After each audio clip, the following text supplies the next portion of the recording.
Hello friends, welcome my YouTube channel. मैं संपत सिंह आज आपके लिए टॉपिक लेके आया हूँ गोलीय दर्पण से संबंधित शब्दावली। तो आज हम गोलीय दर्पण से संबंधित शब्दावली कुछ मुख्य मुख्य जो परिभाषाएं हैं 5-7 उनको हम डीपली कवर करने वाले हैं। और पहले इस गोलीय दर्पण से संबंधित शब्दावली को शुरू करने से पहले हमको समझना पड़ेगा गोलीय दर्पण क्या होते हैं। तो पहले हम गोलीय दर्पण को समझेंगे और फिर उससे जुड़ी जो परिभाषाएं जो शब्दावली है जो टर्मिनोलॉजी है उसको पढ़ेंगे। तो हम डीपली कवर करेंगे, तो अंत तक हमारे साथ बने रहिए। चलो शुरू करते हैं। तो पहला हम क्या पढ़े समझेंगे, गोलीय दर्पण। तो गोलीय दर्पण अगर हमारे समझ में आ गया तो ये हमारी शब्दावली समझ में आएगी। वैसे इजी है, वो ज्यादा जटिल मैटर नहीं है ये। तो क्या है, ऐसे दर्पण जिनके परावर्तक पृष्ठ गोलीय होते हैं या वक्रित होते हैं उनको क्या कहते हैं, गोलीय दर्पण कहते हैं। गोलीय गोला, जो हमारा जो सर्किल होता है गोला होता है उसी का ये भाग होते हैं। यानी अगर भाग इनका परावर्तक पृष्ठ वक्रित है, ऐसे मुड़ा हुआ है, तो हम उसको क्या कहेंगे, गोलीय दर्पण कहेंगे। तो क्या हुआ, ऐसे दर्पण जिनके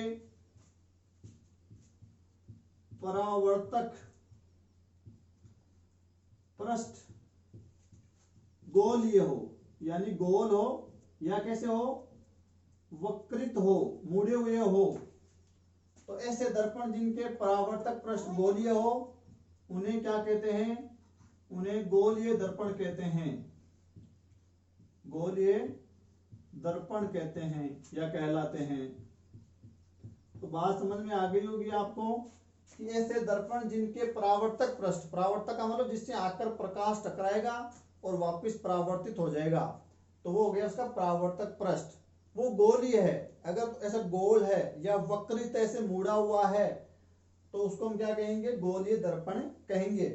ये किसी गोले के भाग होते हैं। गोलीय दर्पण क्या होते हैं, किसी गोले के ही भाग होते हैं। अभी आगे देखेंगे हम। तो ये किसी गोले के भाग होते हैं, यानी इनका जो परावर्तक पृष्ठ होता है, इनका जो परावर्तक पृष्ठ होता है वो किसी गोले का ही भाग होता है, टुकड़ा होता है। तो ये किसी गोले के भाग होते हैं, इसलिए नाम पड़ गया इनका क्या, गोलीय दर्पण। नेक्स्ट बात आती है, ये दो प्रकार के होते हैं। गोलीय दर्पण कितने प्रकार के होते हैं, दो प्रकार के होते हैं। और एक तो होता है हमारा अवतल दर्पण और एक होता है हमारा उत्तल दर्पण। तो गोलीय दर्पण हमारे कितने प्रकार के हो गए, दो प्रकार के, अवतल दर्पण और उत्तल दर्पण। तो यहाँ बनने वाले जो प्रतिबिंब है वो अलग अलग आकार के होंगे, प्रकार के होंगे, छोटे बड़े होंगे। तो यहाँ समतल दर्पण की तरह जो है वो प्रतिबिंब नहीं बनते, अलग अलग प्रकार से बनते हैं। वो हम आगे क्लासों में देखेंगे। अभी तो हम आज तो सिर्फ जो शब्दावली उसको देखेंगे। तो गोलीय दर्पण आपके समझ में आ गया होगा।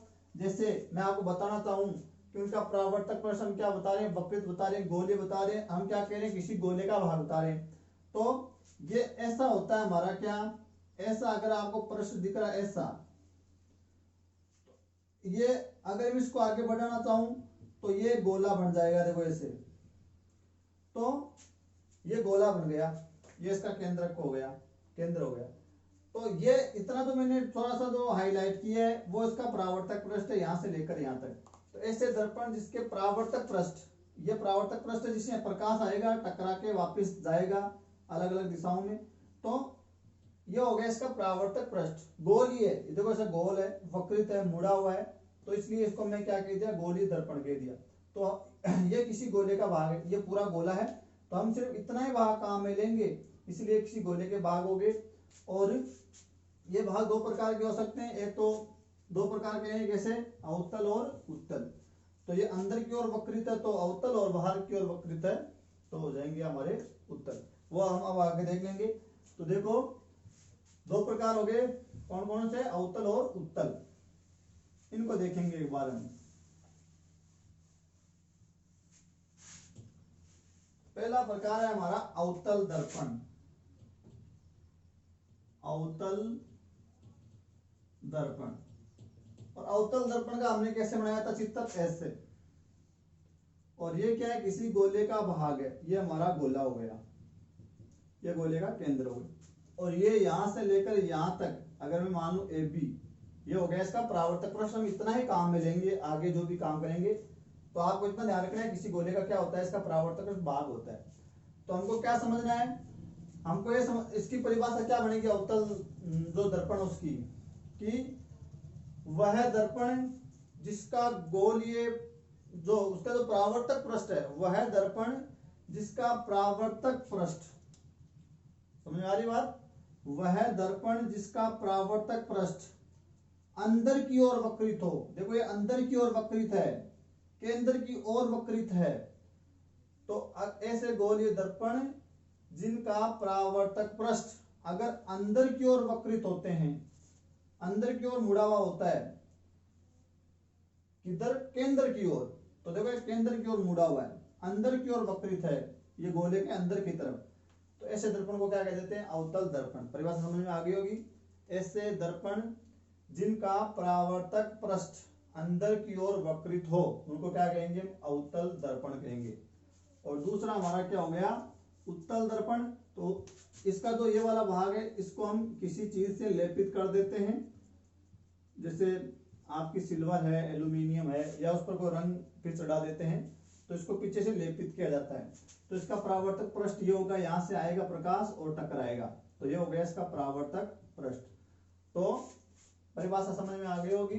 वे दर्पण जिनका परावर्तक पृष्ठ अंदर की ओर वक्रित हो उनको क्या कहेंगे हम, अवतल दर्पण। और दूसरा, वे दर्पण जिनका परावर्तक पृष्ठ बाहर की ओर वक्रित हो, देखो ये बाहर की ओर निकला हुआ है, इसकी हम जो है पॉलिश वो इधर करेंगे, ऐसे अंदर की तरफ पॉलिश करेंगे, और इसके पॉलिश हमने कहाँ की है, गोले के बाहर की तरफ की है, इसमें पॉलिश हमने गोले के अंदर की तरफ की है। इसका परावर्तक पृष्ठ देखो अंदर की ओर मुड़ा हुआ है, और इसका परावर्तक पृष्ठ ये है, यहां से प्रकाश टकराएगा, तो देखो कहां मुड़ा हुआ है, इसका परावर्तक पृष्ठ बाहर की ओर मुड़ा हुआ है। तो वे दर्पण जिनका परावर्तक पृष्ठ बाहर की ओर वक्रित हो, बाहर की ओर मुड़ा हुआ हो, वो क्या हो जाएगा हमारा, उत्तल दर्पण, और ये हो जाएगा हमारा अवतल दर्पण। समझ में आ गई। और वे दर्पण जिसका परावर्तक पृष्ठ अंदर की ओर, केंद्र की ओर वक्रित हो तो अवतल, और वे दर्पण जिनका परावर्तक पृष्ठ बाहर की ओर वक्रित हो तो हो जाएगा उत्तल। इसको समझना तो आप ऐसे समझ लो, जैसे हमारी जो चम्मच होती है खाना खाने वाली, उसका अंदर का जो भाग है, हम जिससे खाना खा रहे हैं, चम्मच का अंदर वाला भाग है वो अंदर की ओर वक्रित है ऐसे, तो वो अंदर वाला भाग किसकी भांति काम करता है, अवतल दर्पण की भांति। और चम्मच का जो बाहरी भाग होता है वो किसकी भांति काम करता है, उत्तल दर्पण की भांति काम करता है। तो ये हो गए हमारे क्या, दो प्रकार के गोलीय दर्पण। अब इससे जुड़ी हुई जो शब्दावली है वो जाननी है हमको,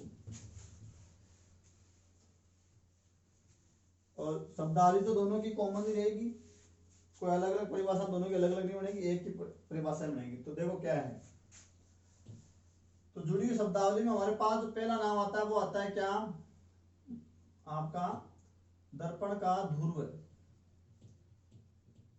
दर्पण का ध्रुव, पोलर ऑफ मिरर, दर्पण का ध्रुव है, और ध्रुव को पोलर, और पोलर के लिए आप इसको किससे डिनोट करेंगे, पी से दर्शाएंगे इसको। तो दर्पण के ध्रुव को किससे दर्शाया जाता है, पी से दर्शाया जाता है। अब परिभाषा क्या बनेगी इसकी, गोलीय दर्पण का परावर्तक पृष्ठ का केंद्र क्या कहलाता है, दर्पण का ध्रुव कहलाता है। तो गोलीय दर्पण का परावर्तक पृष्ठ का केंद्र दर्पण का ध्रुव पी कहलाता है। चित्र समझ में आएगा हमको। गोलीय दर्पण का परावर्तक पृष्ठ, तो गोलीय दर्पण का अगर मैं हमारा अवतल दर्पण लेना चाहूं तो ये हमने क्या लिया था, उत्तल दर्पण। तो ये इसको हमने बाहर से लेपित किया था, और देखो अंदर की ओर ये वक्रित है, तो ये हमारा क्या हो गया, यहां से लेकर यहां तक हमने क्या ले लिया, उसका परावर्तक पृष्ठ ले लिया। तो गोलीय दर्पण का परावर्तक पृष्ठ ये परावर्तक पृष्ठ हो गया, हम इतना वहां काम लेंगे, अब सारा गोला काम नहीं लेने वाले। तो गोलीय दर्पण का परावर्तक पृष्ठ का केंद्र, यह परावर्तक पृष्ठ है तो इसका केंद्र कहां हो गया, मध्य वाला बिंदु कहां हो गया, यहां हो गया।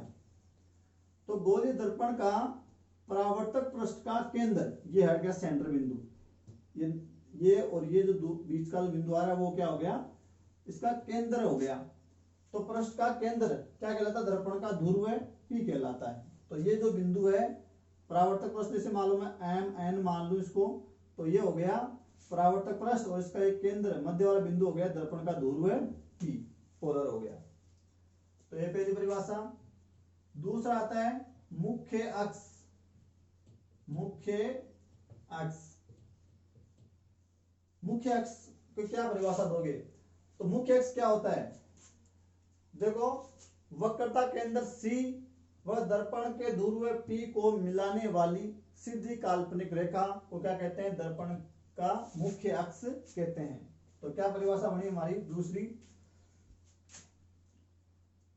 दर्पण का जो वक्रता केंद्र है C और जो ध्रुव है P उसको मिलाने वाली सीधी रेखा। तो दर्पण के वक्रता केंद्र, जिसको किसे लिखते हैं C से, दर्पण के वक्रता केंद्र C तथा ध्रुव P को मिलाने वाली सीधी काल्पनिक रेखा क्या कहलाती है, मुख्य अक्ष कहलाती है।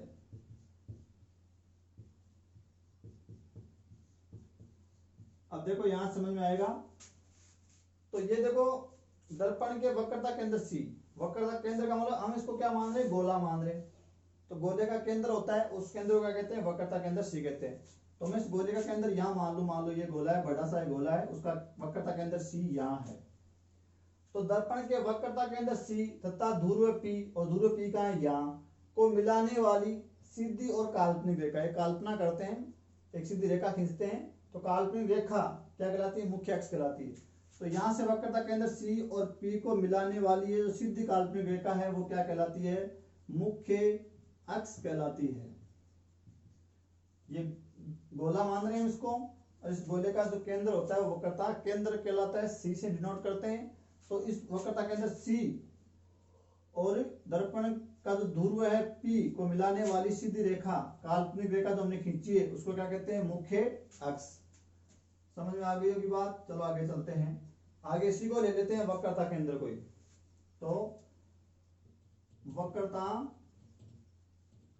वक्रता केंद्र जिसको किससे दिखाएंगे, C यानी सेंटर, केंद्र, तो C से दिखाएंगे।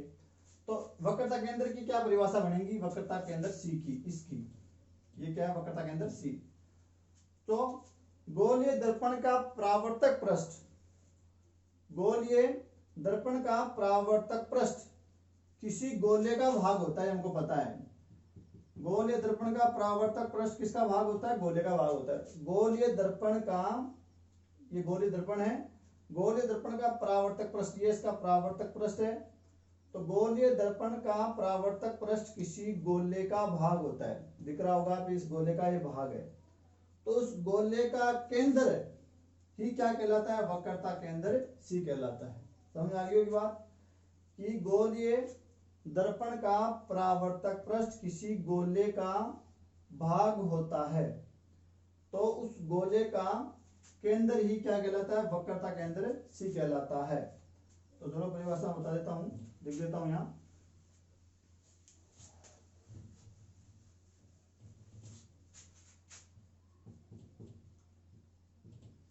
गोलीय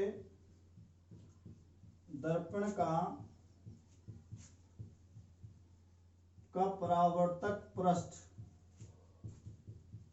किसी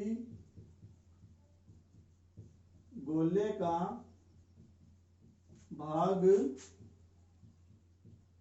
होता है, उस गोले का केंद्र ही वक्रता केंद्र सी कहलाता है।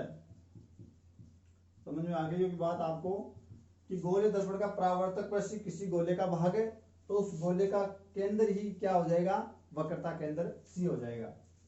नेक्स्ट हमारी 4 नंबर आती है मुख्य फोकस। मुख्य फोकस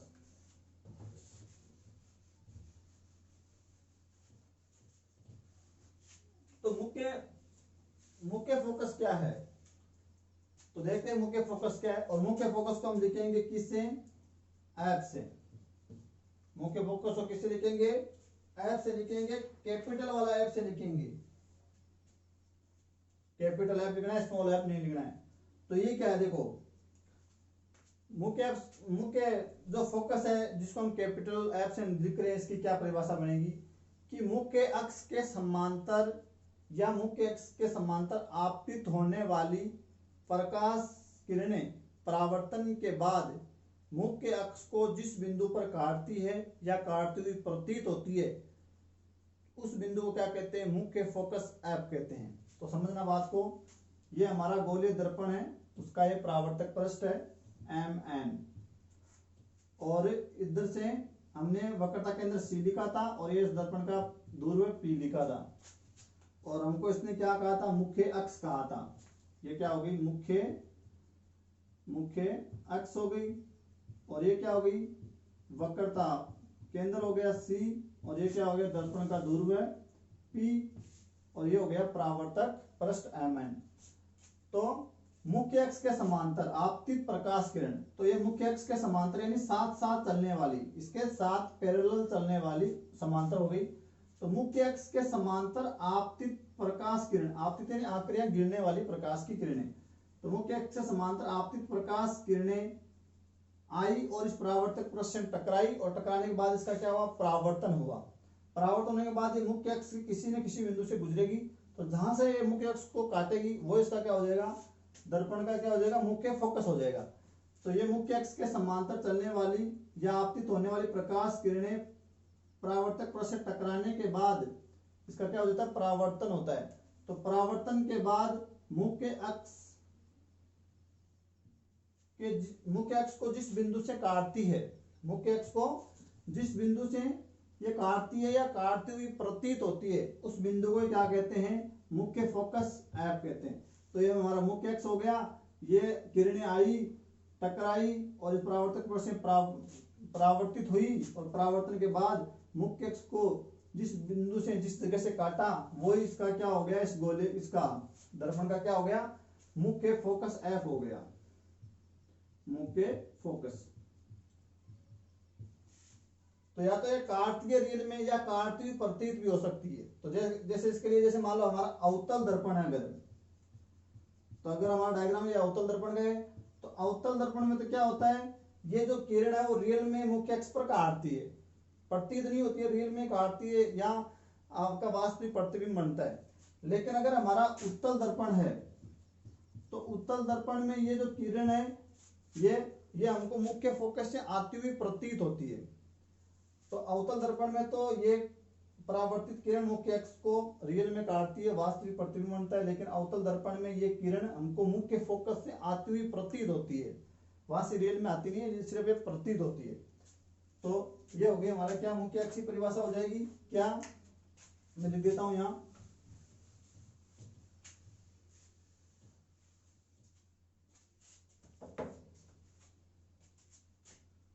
मुख्य अक्ष के समानांतर आपतित प्रकाश किरण परावर्तन के बाद मुख्य अक्ष को जिस बिंदु पर काटती है या काटती हुई प्रतीत होती है वह बिंदु क्या कहलाता है? मुख्य फोकस कहलाता है।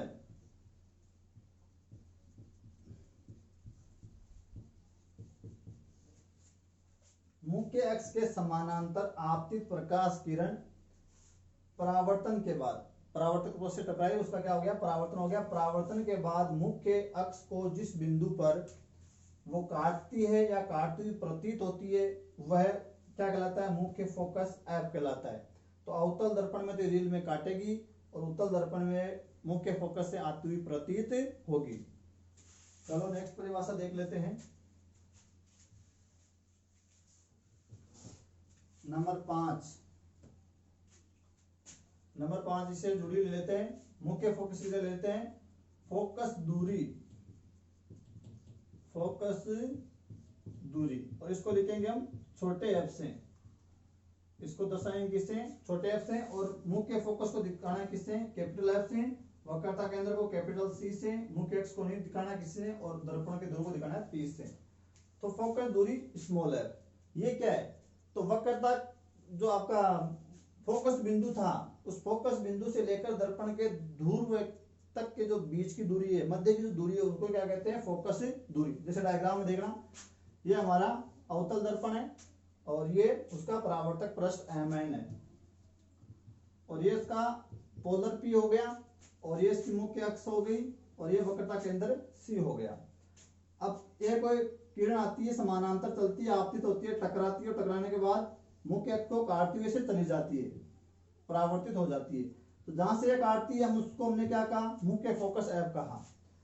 तो अब देखो यहां से दर्पण के जो मुख्य अक्ष है, मुख्य जो फोकस है, तो मुख्य फोकस से लेकर दर्पण के ध्रुव P की मध्य की दूरी, यहां से लेकर यहां तक की दूरी, तो ये दूरी ये क्या कहलाती है? फोकस दूरी।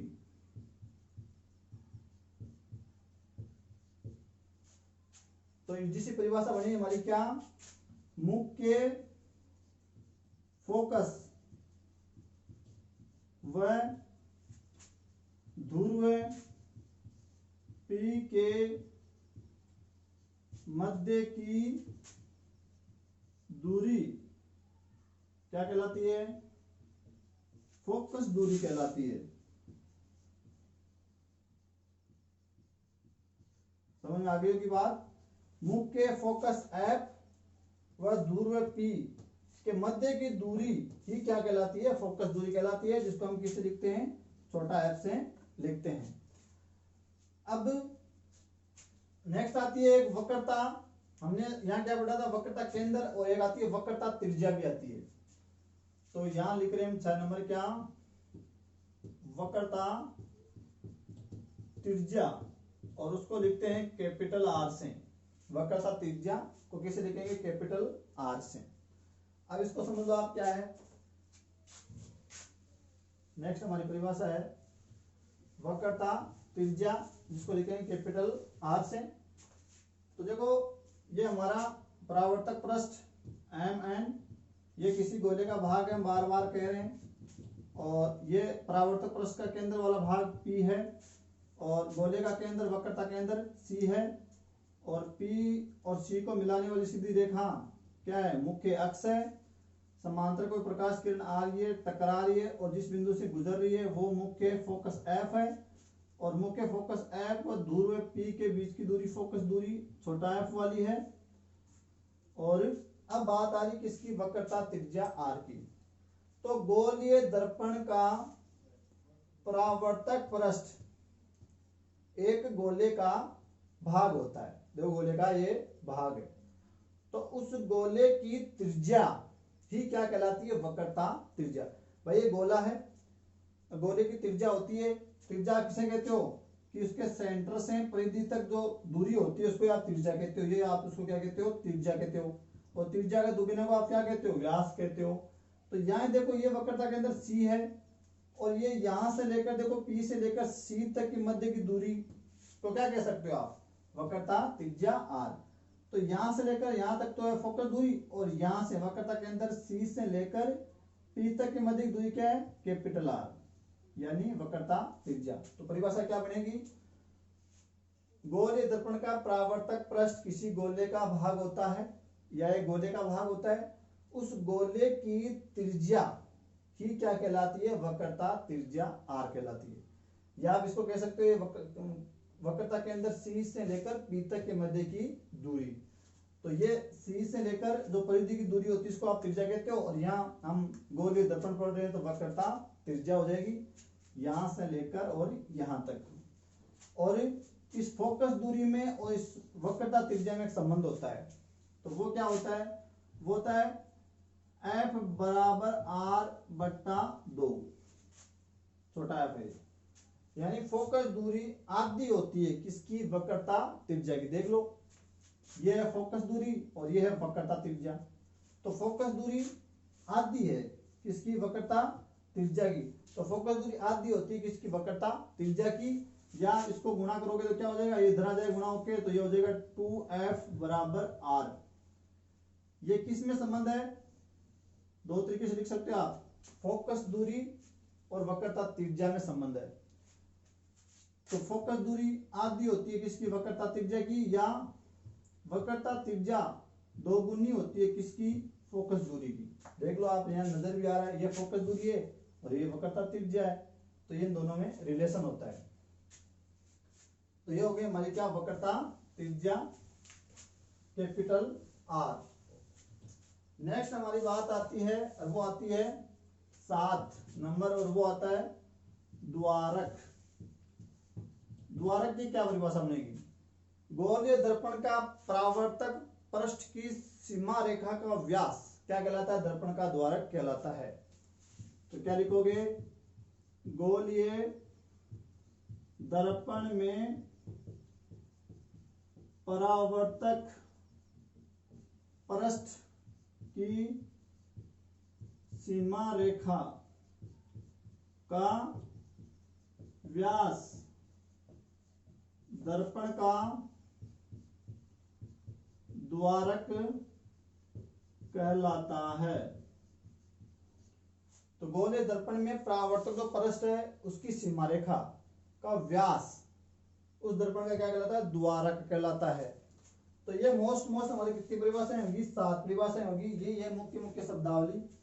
अब एक बार हम आते हैं किस पर, उत्तल और अवतल दर्पण पर, डायग्राम से। तो देखो, अगर वक्र अंदर की ओर वक्रित है तो कौन सा हो जाएगा, अवतल। इसको हम परावर्तक, जो ये आपकी बार से इसको लेपित कर दिया, ये हो गया इसका परावर्तक पृष्ठ। ये MN, ये दर्पण का ध्रुव P, और ये गोला है, और इस गोले का केंद्र, वक्रता केंद्र C, और P ध्रुव को मिलाने वाली रेखा, काल्पनिक रेखा क्या हो जाएगी, मुख्य अक्ष। यह बिंदु क्या हो जाएगी, वक्रता केंद्र, और यहां से वो समांतर किरण चलती है, टकराती है, और जिस बिंदु से निकल जाती है वो क्या हो जाएगा, मुख्य फोकस कैपिटल F, और मुख्य फोकस से लेकर ध्रुव के बीच की दूरी हो जाएगी फोकस दूरी। और ये दूरी यहां से C से लेकर, वक्रता के अंदर C से लेकर यहां तक जो दूरी है वो वक्रता त्रिज्या R हो जाएगी। और ये कौन सी किरण है, आपतित किरण है, और ये कौन सी किरण है, परावर्तित किरण है। और आप यहाँ चाहो तो विलंब भी डाल सकते हो। ये वक्रता के अंदर C से निकलेगा, यह आपतन कोण यहाँ I बन जाएगा, ये परावर्तन कोण R बन जाएगा। तो ये तो हो गया किसके लिए, अवतल दर्पण के लिए। तो यहाँ से देखो एक किरण रियल में मुख्य फोकस पर काटती है। अब आते हैं उत्तल पर। तो उत्तल हमने ऐसा बनाया था, अंदर उसको लेपित किया था, ये हो गया इसका परावर्तक पृष्ठ, ये हो गया गोला। गोला इसकी इधर ओर है और इसका गोला इधर की ओर है। तो यहाँ से ये किरणें आती है, इधर से आपतित होती है, टकराती है, और ऐसे परावर्तित हो जाती है, टकराई और ऐसे क्या हो गई, परावर्तित। लेकिन किरणों का जब मैं पीछे बढ़ाऊंगा तो मुझे एक बिंदु से आती हुई प्रतीत होगी, और वो बिंदु कहाँ कौन होगा, मुख्य फोकस होगा। और ये मुख्य फोकस से लेकर दर्पण का दूरी पी की दूरी क्या हो जाएगी, फोकस दूरी छोटा एफ हो जाएगा। और ये गोला इधर है तो इसका वक्रता केंद्र भी क्या हो गया, इधर हो गया, और वक्रता त्रिज्या भी किधर हो गई, इधर हो गई। तो ये आपतित किरण है, ये परावर्तित किरण है, और यहाँ भी आप विलंब डाल सकते हो, जो वक्रता केंद्र सी से निकलेगा। यह आपतन कोण आई हो जाएगा, परावर्तन कोण आर हो जाएगा। और ये किसके लिए हो गया, उत्तल दर्पण के लिए हो गया। तो ये बातें आपके समझ में आ गई होगी। तो आशा करता हूँ वीडियो आपके समझ में आया होगा। Thank you for watching.